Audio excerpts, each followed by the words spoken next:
Un des plus grands problèmes de notre époque est que l'art a perdu sa vocation d'élever les âmes.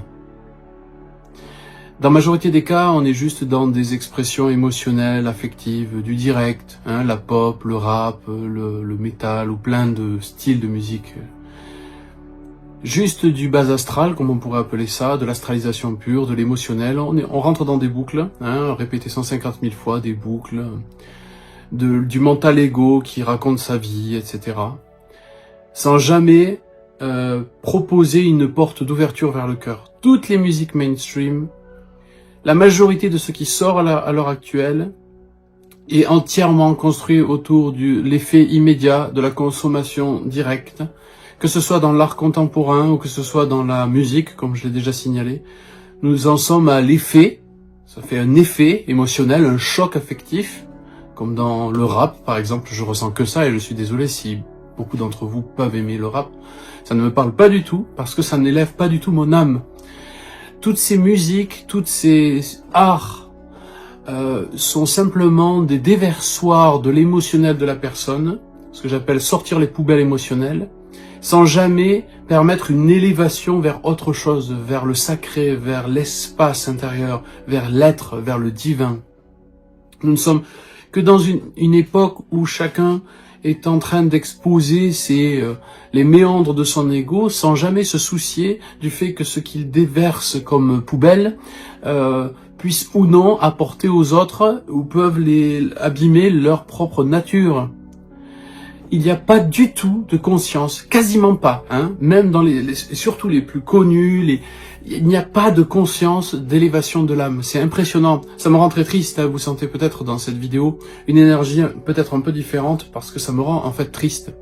J'ai l'impression d'être submergé de bruit quand j'essaie de m'intéresser à la musique de notre époque. Du bruit. Alors, pas tout, évidemment.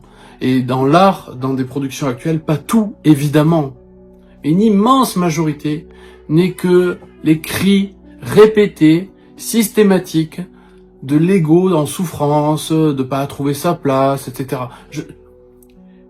Que ces psychanalyses, au travers des œuvres, se fassent, d'accord, j'ai pour ma part, à l'âge adolescent, par exemple, écrit beaucoup de chansons et enregistré et composé beaucoup de chansons que j'ai pas données au monde, tout simplement parce que je considérais que ça me regardait moi.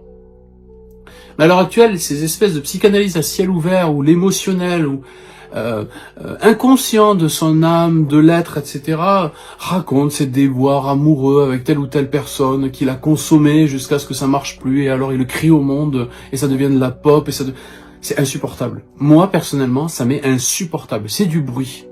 Il n'y a pas d'espace du silence, aucune possibilité d'élévation. Le but du jeu, c'est de consommer et idéalement en boucle pour s'astraliser, pour se mettre dans un mood, dans un état, et s'enfermer à l'intérieur, sans jamais pouvoir vraiment en sortir, sans jamais vraiment avoir de ciel à l'intérieur de ces œuvres. C'est insupportable.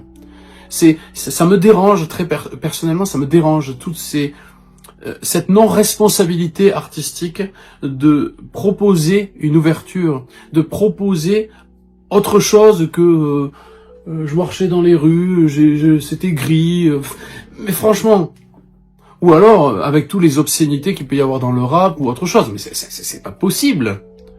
Et c'est pourtant ça qui est le plus consommé. Donc c'est le miroir d'une époque, d'un état où l'humanité n'a pas atteint son âme, n'a pas trouvé autre chose que de se poser des questions du genre, de se poser des questions autres que fondamentales de la structure, non juste de la surface, des apparences, des structures, mais pas de cette réflexion fondamentale de l'âme.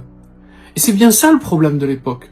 C'est que non seulement personne ou trop peu de gens vont retrouver leur âme, leur cœur, et encore moins déposent leur âme au monde. On est vraiment dans une époque où c'est l'instantanéité, la consommation, que ce soit dans les relations Kleenex, que ce soit dans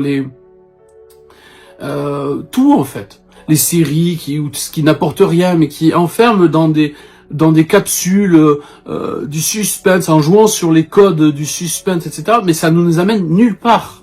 Ça ne nous fait pas réfléchir, ça ne nous fait pas grandir, on ne sort pas grandir, on a consommé du temps. On a été de bons consommateurs. c'est peut-être un coup de gueule de ma part, parce que je mets toute mon âme au service de ce que je peux transmettre de plus beau, de cette nudité. Alors bien sûr, je cherche absolument pas la popularité ou l'hyperconnaissance, ça m'intéresse pas en vérité. Ce qui compte, c'est que j'exprime qui je suis. L'être, longuement trouvé au fil de la descente alchimique, au fil de la descente méditative, au fil du silence, au fil de la solitude, etc. Je ne supporte plus tout ce bruit, c'est tout. Je trouve que cette agitation dans tous les sens, ce qu'on appelle ce pseudo-art, qui n'est là juste que pour choquer dans les chaumières, notre petite vie bourgeoise, n'apporte rien. Et pourtant, c'est valorisé à des millions et des millions. Et quand on a un peu de... C'est là où je veux en venir. Quand on a un peu de culture, un minimum, qu'on a un peu écouté Mozart, qu'on a un peu écouté, je sais pas moi, Dylan, qu'on a un petit peu écouté, il y a tellement de choses, Coltrane. Quand on a un peu de culture musicale, comment est-ce qu'on peut trouver cette pop mainstream sans âme? Comment on peut trouver ces musiques modernes sans âme intéressantes? Comment on peut leur consacrer du temps?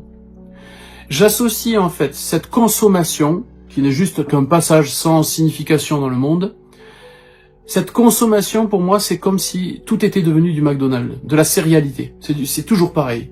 Hein. Les albums c'est toujours les mêmes choses, c'est juste des effets. Musicalement par exemple c'est juste l'effet, la forme, le marketing qu'il y a autour, bien plus que le fond, bien plus que la profondeur, bien plus que la possibilité qu'a l'art d'élever au-delà de l'ego justement, de transcender les limitations de notre moi dialectique. C'est très rare que les artistes proposent cette ouverture. Il y en a, hein. Alors je fais exprès de ne pas citer qui que ce soit, pour ne pas faire,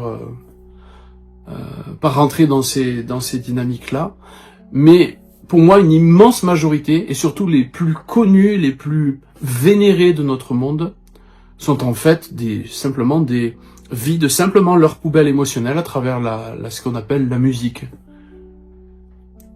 Voilà, on en est là.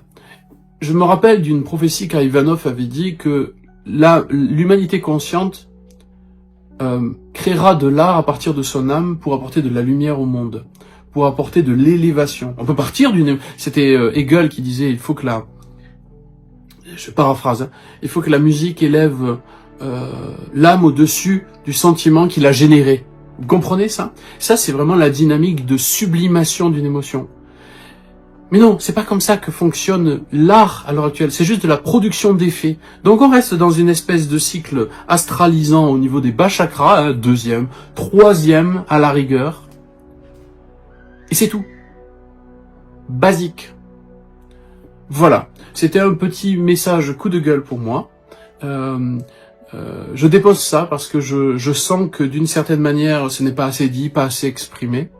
Il est quand même l'heure de revenir à des fondamentaux, hein, écouter un peu de Miles Davis, écouter un peu de Mozart, de Bach, de Beethoven, Rachmaninoff, des musiques sacrées, les chants grégoriens, les chants corses sont d'une beauté, la musique traditionnelle indienne, d'une beauté.